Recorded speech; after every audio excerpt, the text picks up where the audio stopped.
networking. So who of you has minimum one contact more? 2? 3? +5? +10? What? Great. Okay, so we've learned a lot already about how we can develop in Germany. Now we go on and expand that also in the next half to Europe. We will also listen to trust in AI. This is like one of the main topics we all know, and how we can also see a bit more the advantages in this field. But first of all, we also know that when it comes to technology, we also must consider that we think responsibly about that. And so it's about responsible AI, it's about green tech, it's about sustainability and AI. So how can we think about that when it comes to AI and energy? And I have the next speaker here with me. He is Professor Dr. Ralf Herbrich. He is the professor of the University of Potsdam and Managing Director of the Hasso Plattner Institute. And I would like to welcome you on stage. Put your hands together. Let's go.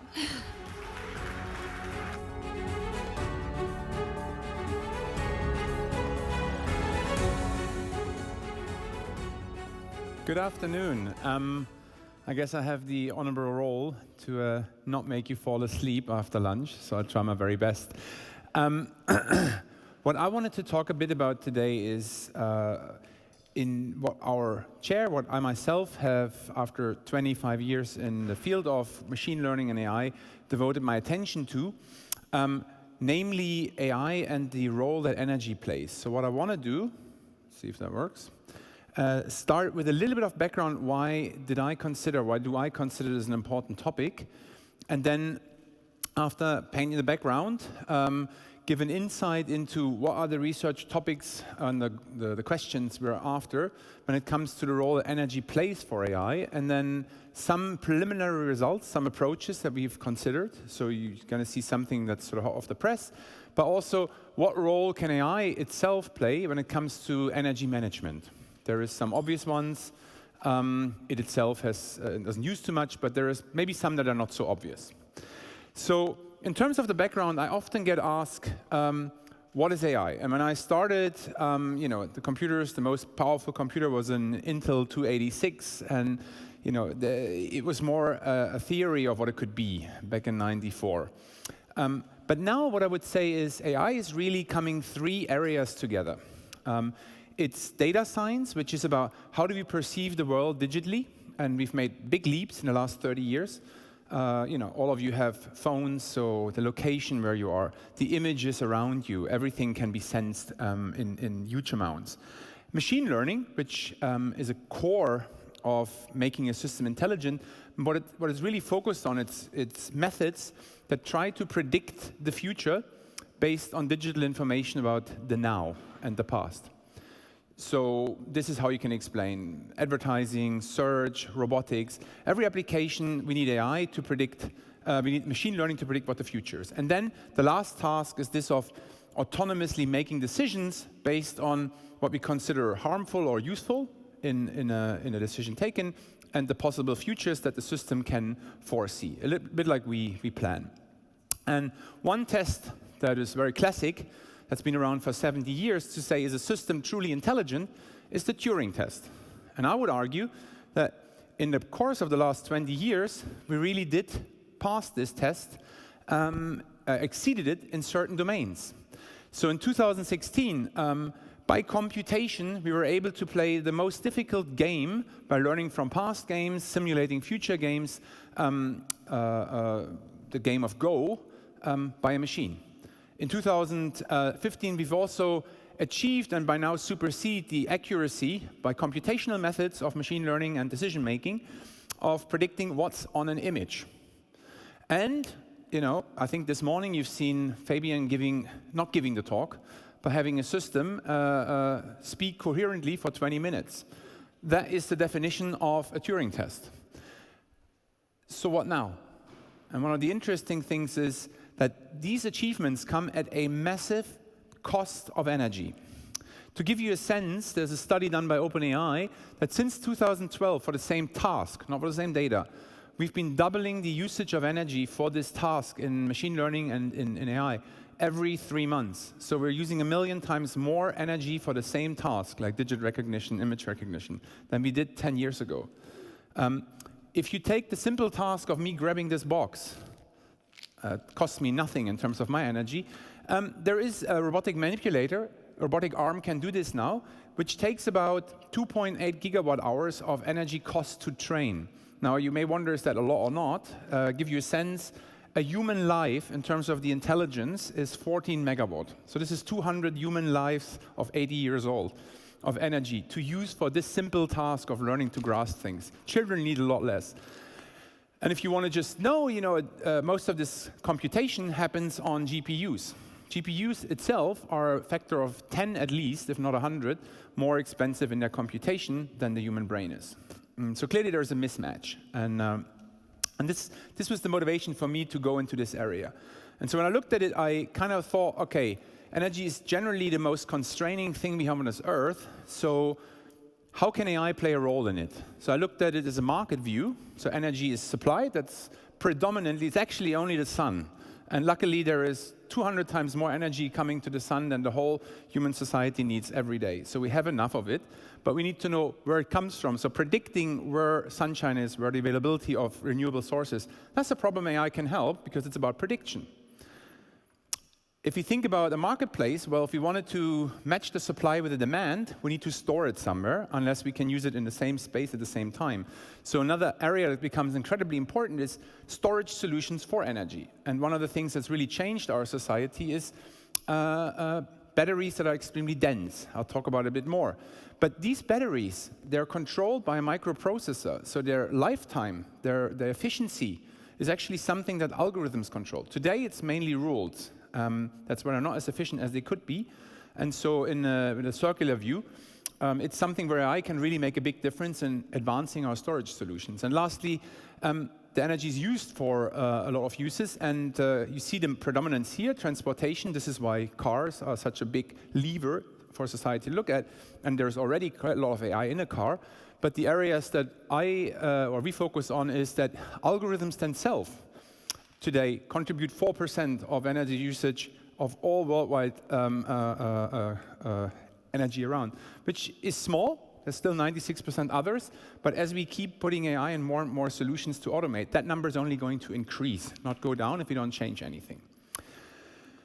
Good. So I think I hopefully made a bit of a point that energy is crucial if we really want to match human intelligence at the same energy level, but it's limited, it's bounded. So if we truly wanted to change our way of living and get help from algorithms, we need to make them as efficient as we are, not only in terms of accuracy, but also in terms of what they use. And that's, roughly speaking, 3 kinds of methods that can be used. Some of them are very well studied for past 20, 30 years. Some of them are relatively new, because that problem is new. There was no point us as a society, as a community thinking about it until we really matched the accuracy of human intelligence. So the first one is approximate models. So what I mean by this is current models. I mean, ChatGPT is something that has 100 billion parameters. That's just simply in terms of the computation and storage cost when a machine has to hold it, is something that consumes energy. And one approach to address this, and it's been studied in the past, but I think it becomes very relevant, is how to approximate the models. How do you use algorithms that don't need a whole crawl of the entire internet to learn the parameters, but maybe an order of magnitude or 2 orders of magnitude less data, so-called data-efficient algorithms. They're typically known as algorithms that capture uncertainty also, but they'll become hugely relevant for this, because if you use 1/10 of the data, then obviously you can get away with 1/10 of the energy for the same task. So as long as you keep the accuracy the same. Something that's very novel, and I think Meta recently just published an example of this, is model pruning. So you train a model, it's very predictive, like for text, like GPT-4, but then you compress it so it makes a little bit more error for a lot less storage of the model, so you remove parameters after the training. I think that was just a couple of weeks ago, or a couple of months ago, released in the open source community, and Lots of researchers and engineers around the world are demonstrating that you can get similar functionality with a lot smaller model. It's a linear lever, but a powerful one. So that's one area. The area that we focus on more is approximate computations. And it's really motivated by looking at as humans and human intelligence as the baseline. Because computers weren't conceived originally to make intelligent computations, predictions. They were conceived to help support the job of accounting. The first computers in the 40s, they were built as accounting machines. And what was the most important property they have to have as an accounting machine? Well, they better not be wrong, because nothing is worse than if I add my actual expenditure and it's off by a few euros. So the machines were principally designed to not make mistakes. Not a single smallest unit, the transistor on a chip, must make a mistake.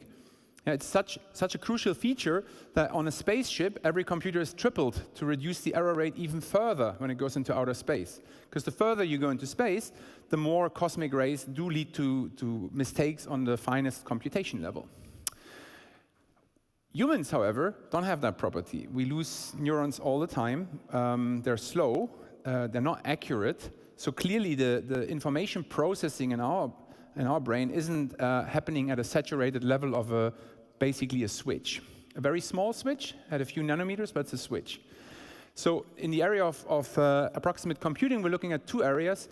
How can we maybe take the idea of representing numbers with lesser accuracy?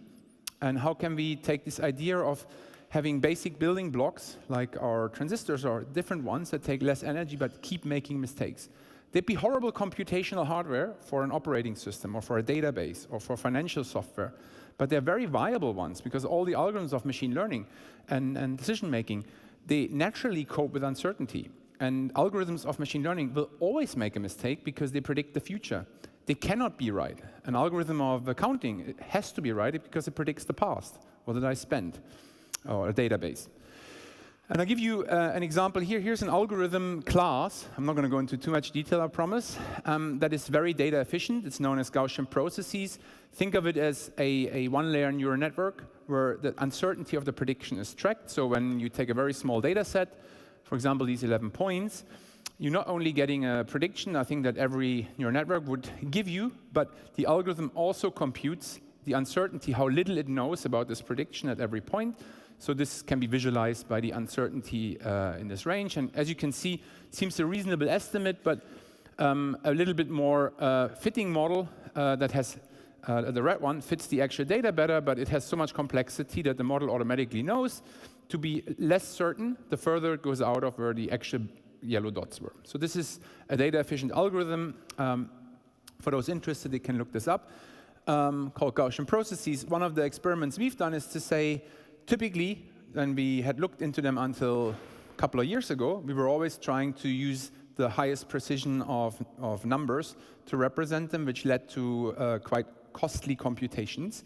And so in one experiment that we've recently done, we've looked at how much savings could we have in the amount of computation. So this translates directly to the energy consumed, so that's the x-axis, given we're willing to make some mistakes in the, some errors in the prediction by going from 64-bit numbers to 32 or down to 10-bit numbers to do this data-efficient algorithm. And as you can see, the further we go down, and it's a logarithmic axis on the x scale, depending on which optimizer we use, we always save almost half an order of magnitude, factor 5 to factor 10, without almost any sacrifice in the bottom lines are the training error, the top lines are the generalization error, the error of making in a prediction. And that's very encouraging because, as I said, up until now, we always, as a scientist, we always assumed we have to have high accuracy for these volatile mathematical methods, but turns out that's really not the case.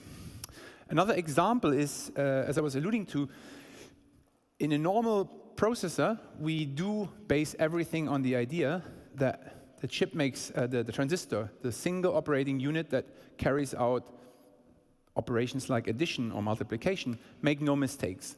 And if you actually take one of those modern chips that has 10 or 20 billion transistors on them, they're actually having, what all they do is, so this is every one of those symbols is a sequence, is a couple of functionality implemented by this transistor. And all they do is adding numbers.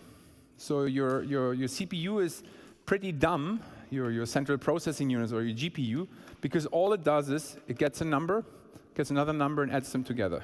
Now, it does this a lot. So a lot of the almost all the computational energy of the algorithm goes into adding numbers. This is how you add a number that just has two values, 0, 1. This is the wireframe, the circuit diagram if you add two numbers, 0, 1, but you're willing to take the carryover from the previous position, and this is the circuit diagram if you add 4 bits, so just numbers between 0 and 15. So this is simple, but what we've looked at is how stable are these circuits today if we introduce a small bit of error. So what you see here is if we take this very dumb adder and we add, let's say, 10% error, this is the x-axis, we already get 30% errors on the output. If we add a single bit, a single digit, and take the carry, we get all the way to 50% error for 10% error on the input. And if you add the simple number between 0 and 15, you have 90% error for 10% on the input. So it's a very terrible behavior. So you couldn't, without an algorithmic change, you could possibly not use them, even for machine learning. So one of the ideas that we came up with is, similar to communication, in communication, when you speak into a cell phone, it's obviously getting disturbed, the signal, from where you speak it and where it's received. But what your phone does is something smart. It takes the signal that it records and it duplicates it, it triples it. It builds a so-called code with redundancy. And then on the phone that you listen to, it decodes what went over the wire. And it does that so that while it travels through the air, through the satellite and back, it's okay to get errors in the communication channel. We've got very used to, we're accepting that somehow some smart algorithms make us hear sound regardless of how far it travels. We want to use the same trick. So we looked at, can we use the same trick and we triple or quadruple the computation to minimize the error rate? The added difficulty in this setup is that the decoding itself is a computation, and we assume that everything computes wrong. So even the decoding algorithm isn't accurate. So we need to find an encoding and decoding where the computation of decoding and encoding introduces less errors than it saves in the first place. And we came up with this. So in a theoretical study, we've kind of analyzed when we quadruple every input signal and combine them with something that's a standard transistor type on a CPU, we do reduce the error because it computes a majority function. And you can see this here. On the left, you see if you were to basically add numbers between 0 and 255, without any correction, and the error rate keeps going up over time, so from 2%, 3, this is the beta, it gets very bad. So after 10% error, adding two numbers, I think this was 100 plus 88, every result is possible. So in the middle graph, we assumed we can artificially reduce the error rate for the so-called inputs that carry a lot of weight, the high carries. And it looks a lot better. So obviously, the middle one is really peaked around the right value. But this we can't do artificially. We can't reduce the error rate. So on the right, we use this trick where we simply quadruple the computations. And as you can see, the middle and the right are very similar. So this computational trick is really something by which it's a redundancy, and we believe it's also something similar to the brain, a redundancy in our computations that allow us to deal with the noisiness and the error rate of our single compute units. And the last block of methods that people really look into for this energy-efficient AI is to say we go away from the digitization. So right now we do all our computation on digital circuitry, where we basically really deal with two states only by operating every piece of the device at what we call saturation point, lots of energy, so it can either be on or off. Analog computers are such a mechanism. So you really use an amplifier effectively as your compute unit.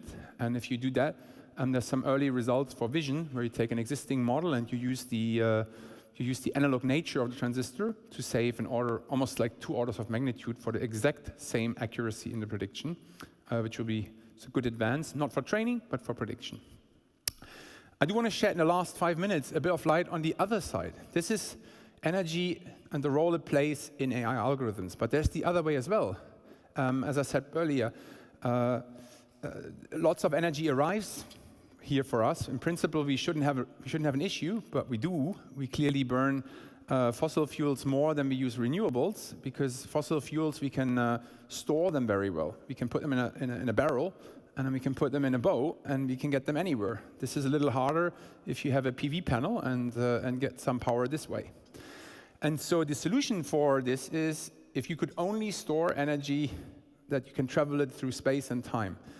And this exists. It's not a new invention. A battery is something that's almost 200 years old in terms of physics. And the way it works, it has basically 3 components. It's got the plus and the minus pole, called the anode and the cathode. Something collects, there's an overshot of ions on the one side and a loss on the other. And the differential is called a voltage. And the two, one is called the anode and the cathode, and the two are separated. And that's how every battery looks inside, whether it's round or it's a pouch. And then when you charge it, the ions flow in one way, and when you discharge it, flow in the other. And if these free-moving ions would never react chemically with anything, you could charge and discharge the battery forever. However, you can't do this because every time you use a battery, less of these red dots are free to move, and we know this as a capacity loss. You use your phone for a year, all of a sudden it can only last for 20 hours rather than 24 hours. Now, I said the important thing is I can put energy into a barrel and I can move it from A to B. The key property of a battery for this is called energy density. And what energy density really is how much energy, so typically measured in watts per hour, how much energy can I put in a given weight?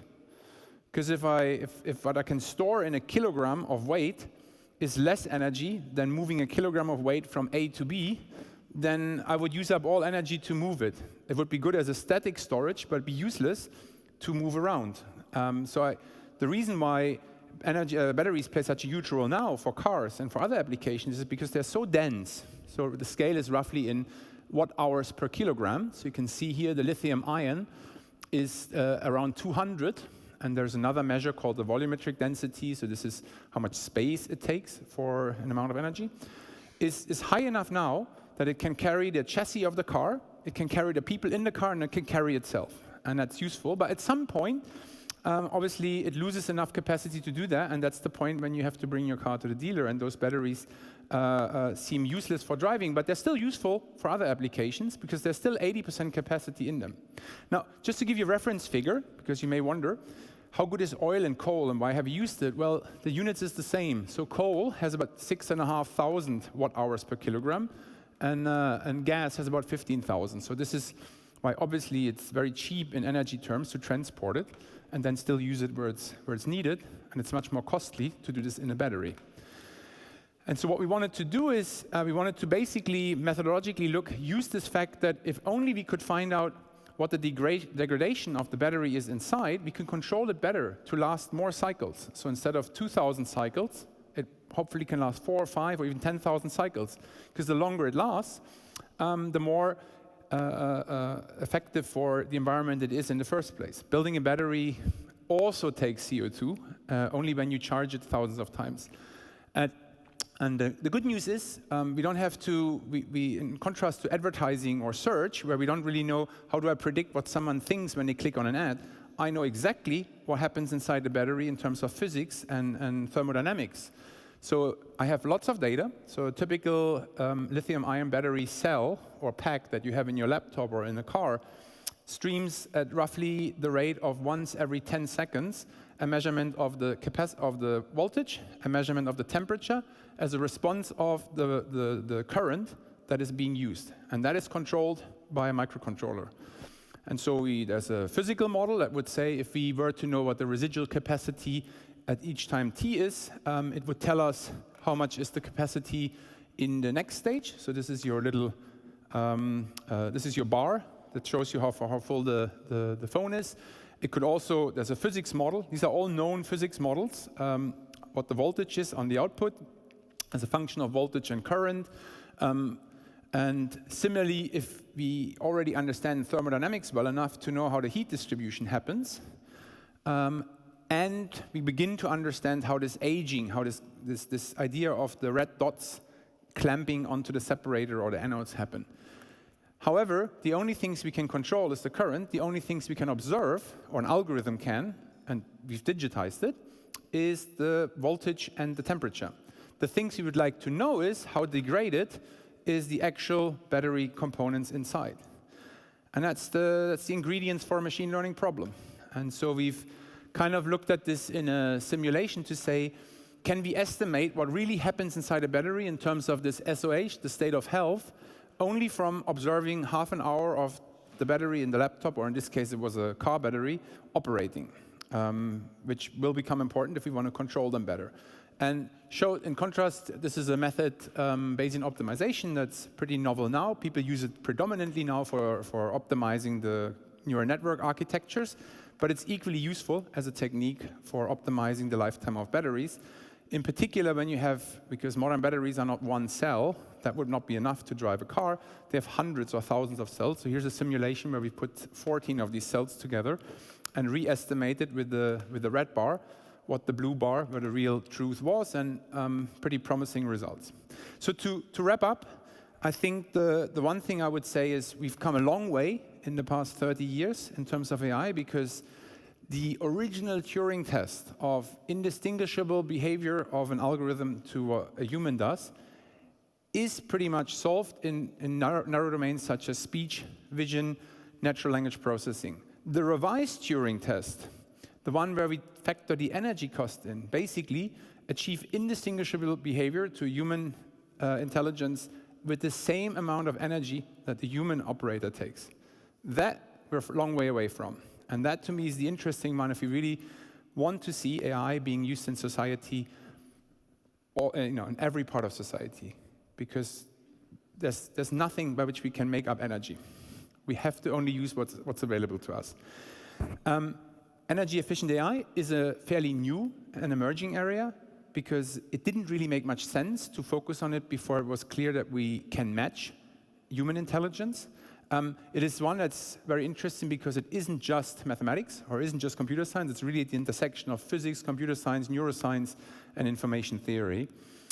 And AI methods themselves shouldn't just be limited to e-commerce or to digital photography, but I think there is a lot of potential for using it for components of the energy market. I presented one for storage solutions, but I believe there's many more.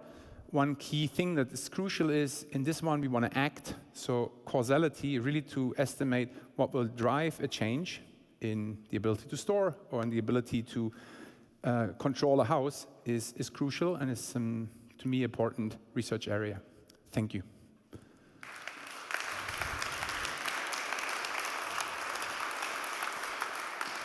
Ralf, you've mentioned and splitted AI into 3 fields, so data science, machine learning, and decision making. And I would like to go into the decision making thing, because one aspect, as we now saw, is energy, of course.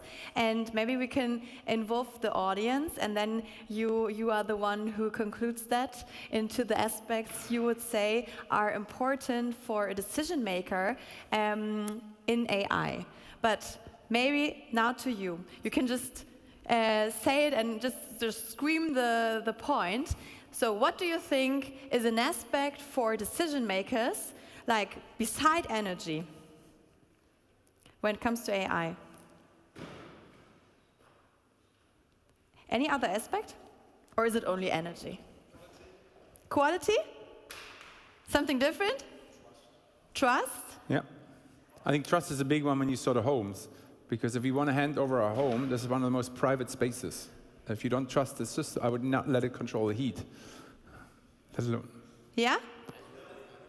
Nobody wants to talk about it, but actually cost is probably the most important one for most decision makers. Yeah. Can I challenge him?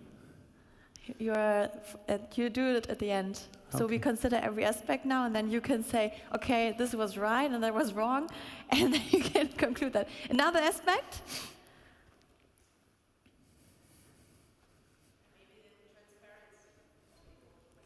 Transparency. Another one, come on. Privacy. Again? Robustness. Social connect. No, social Okay, impact. it was already a lot, right? Yeah. Okay, so what do you think? Like we had trust, transparency, robustness, quality. Yeah. What do you think? I think they're all extremely important as well, in particular because we interact with these systems, and if we don't, they don't find adoption either. I would like to challenge one comment on cost. I think cost is a good one, but my challenge is, where would you draw the difference between cost and energy? Because you have to pay for energy today, and we can very much see when you double or triple it, it becomes a factor. So what costs could be there that are not related to energy? Water.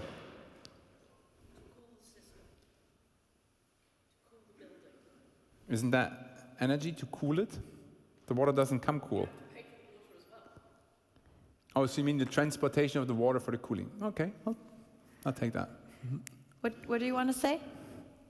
So, yeah, you have to buy the computers first if you don't use it as a software as a service, and then you have to pay the people who install it and run it. And that's difficult right now to get them, so they are more expensive. So, I mean, this is just what I encounter when I talk to decision makers, that they're considering quality and cost. Good. Thank you. That I agree. The human cost, so to speak. So the machine cost is mainly, I think, energy translated into how much it costs to build the thing, because that was also driven by a machine. But the human cost is a very real one. Thank you. But what do you think is the main cost in this? So when you want to integrate AI into your business, what are the highest costs? I think today it depends a bit, but I think the energy one is not going to be the limiting one today. I think it's also part why I chose to focus it in science. I do think I think there was this concept of trust and transparency. That to me is a big one, and then to your point, the human cost. What I've often encountered today is you can build these systems that have components that learn from data and adopt themselves, but if you can't guarantee that someone can maintain it as it runs 24/7, it's too risky for you to put that in, and you'd rather go with a rule-based system where you can rehire your next employee, or because no one works from 20 to 65 in the same company anymore.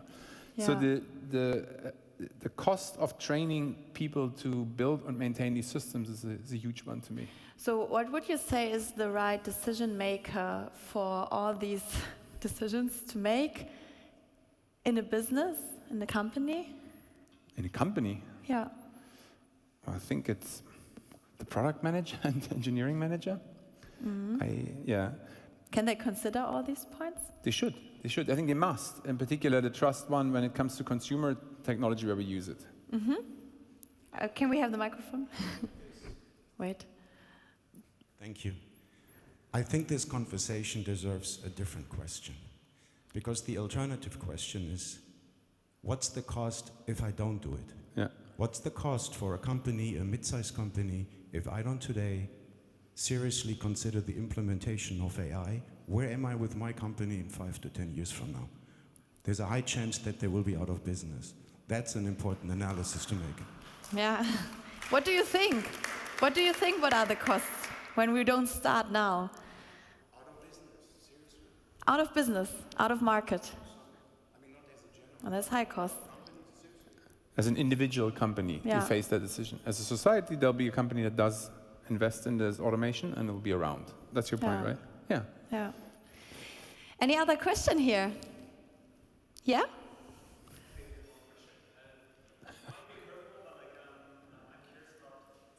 In this whole energy debate that we are also putting in there, and you're building very advanced battery technologies, better neural networks, you also have to take into account that we have only finite resources. Yeah. So we're building more chips, we're building more batteries, we have only finite amount of chemical compounds. Where does that actually enter in this calculation to make a holistic economic argument about this?